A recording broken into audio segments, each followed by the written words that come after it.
लक्षात घ्या, तुम्हाला जेवढी शिवाची काळजी आहे ना तेवढीच मला देखील आहे. हे तुम्हाला पटतंय ना? हो भाऊ. एक सांगतो तुम्हाला, शिवा आणि आशू सध्या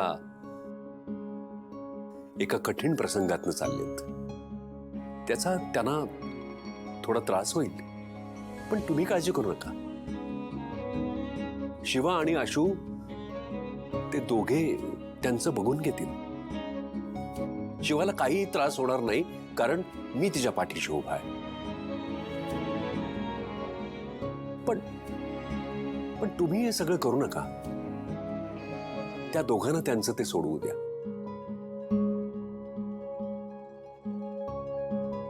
आणि शिवाला त्रास होणार नाही याची मला खात्री आहे. ठीक आहे? ठीक आहे.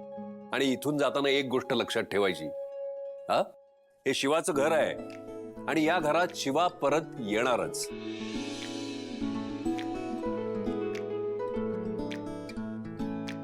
काय संपदा? अरे या सगळ्यांसाठी काय चहा फराळाचं बघणार की नाही तू? जा, जा. लगेच आणते, बसा ना तुम्ही. पटकन. आणि ऐका, तुम्ही सगळे धमाल मस्ती करताना चांगले दिसता. हे असं रडताना नाही. हा, इकडे म्हणजे इकडेच होतं, काम होतं एक ना, म्हणून जरा. काय कसलं काम होतं? काम सायलेन्सरच्याच घरी काम होतं. माझ्या घरी काय? हा, माझ्याच घरी आठवलं, माझ्याच घरी. तुम्ही खोटं बोलते आणि माझ्याशीच. काय केलं काय तिकडे जाऊन? हा, हात जोडले, रडलात, पाया पडलात, काय केलं काय? आणि का असं केलं? आपली चूक नसताना अशी हार का मानायची तिथे जाऊन? तुम्ही आशूच्या वेळेला पण तेच केलं. त्याच्या समोर जाऊन रडलात. काय गरज आहे? आपली काही चूक आहे का? का करताय असं? तुम्ही मला मदत करायला पाहिजे. आपण फायटर आहोत ना. शिवा, तुला हे असं सॅड नव्हतं बघवत आम्हाला, म्हणून ते. अरे यार, मी सॅड नाहीये. हा, मला कळतंय, मला खूप मोठा धक्का बसलाय, पण त्यातनं सावरायचं कसं नाही हेही मला चांगलं माहितीये. आणि त्यात मला तुमच्या सगळ्यांची मदत पाहिजे. तुम्हीच जर असं केलं तर मी काय करायचं? शिवा बरोबर बोलतीये. नाही म्हणजे तुम्ही तिला माझ्याहून जास्तच ओळखतात नक्कीच, पण ती जर काही बोलतीये तर आपण त्याच्यावर विश्वास ठेवायला पाहिजे ना. तुम्ही सगळे माझा सपोर्ट आहात. तुम्ही मला मदत केली पाहिजे आणि अशी हात पसरून नाही.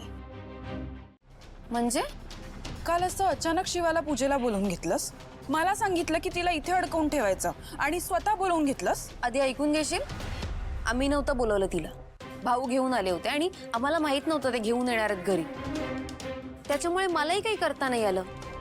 आणि ती जेव्हा घरातून गेली तेव्हा आईने सगळ्यांना सांगितले ती या घरात पुन्हा पाऊल ठेवणार नाही म्हणून. बरोबर आहे, नाहीच ठेवणार ती पाऊल परत त्या घरात. हे फक्त एवढं बोलून चालणार नाहीये. तुला काय सांगितलं होतं मी? तिला कशात तरी गुंतवून ठेव म्हणून. आणि तिच्या डोक्यात अजूनही चालू आहे त्या घरी यायचं. हे असं होऊन नाही चालणार आहे दिव्या. हे बघ, तिला जर कशात तरी गुंतवून ठेवलंस ना तर मला पुढच्या गोष्टी व्यवस्थित करता येतील मोकळेपणाने. होईल, सगळं होईल. फक्त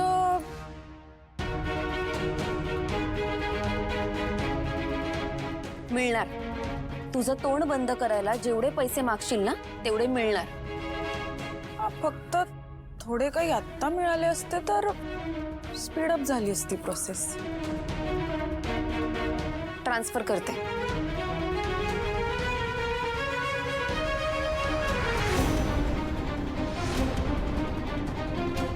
कीर्ती,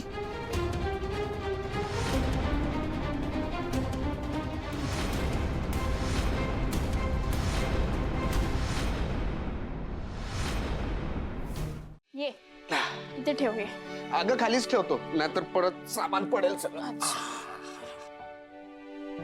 नाही का भाई साहब, हात दुखले असतील ना? अगं नाही, कसलं काय, माझ्याहून जास्त सामान तर तुझ्याच हातात होतं. हे काय, हे तूच आणलंस? हो. ओके, म्हणजे सगळं ठरलंय का? म्हणजे काय ठरलंय? म्हणजे हेच की माझा नवरा तुझ्याकडे काम करतो म्हणून आता तू त्याला वाटेल ती कामं करायला लावणार आहेस? नोकर वाटला तुला तो? आधी गॅरेजवर कामाला ठेवलंस आणि आता घरातला किराणा उचलून आणायला लावतीयस. दिव्या, उगाच कुठली गोष्ट कुठे नेतेस? तू समजतेस तसं काही नाहीये. काही झालं नाही. चंदन ह्या घरचा जावई आहे ना, मग हेच मी केलं असतं तर? म्हणजे तुमच्या लाडक्या जावयाला आशूला जर मी ह्या पिशव्या हातात दिल्या असत्या, घरातली कामं सांगितली असती तर चाललं असतं तुम्हाला? हे बघ दिव्या, जावई बापू स्वतःहून आधीपासून प्रत्येक कामात मदत करायचेच. आणि मी सुद्धा मदत म्हणूनच त्या बॅग्स घेऊन आलो. तू गप्प बस, तुला ह्यातलं काही कळत नाही. हमाल करून ठेवलंय तुला. अगं असं काही नाहीये दिव्या. मग कसं आहे? एक जावई श्रीमंत आहे म्हणून तो राजा आणि दुसरा काय गुलाम? दिव्या, हे बघ तू ना उगाच उगाच काय? अरे मी तुझ्यासाठी म्हणतीये तरी तुला वाटतं मी उगाच म्हणतीये. तुला ना काही कळतं? तुला आहे का रे काही स्वतःच काही वाटतं?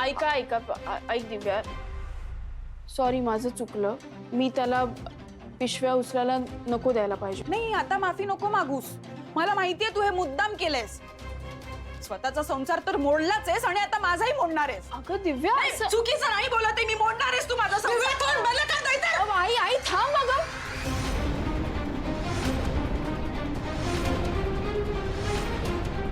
सॉरी दिव्या, हे बघ मी मनापासून सॉरी म्हणते आणि मी खात्रीने सांगते यापुढे चंदनला असं काही काम देणार नाही. चुकलं माझं. शिवाबरोबर हे चुकीचं होत आहे. त्याला मीच जबाबदार आहे आणि मी काहीच करू शकत नाही.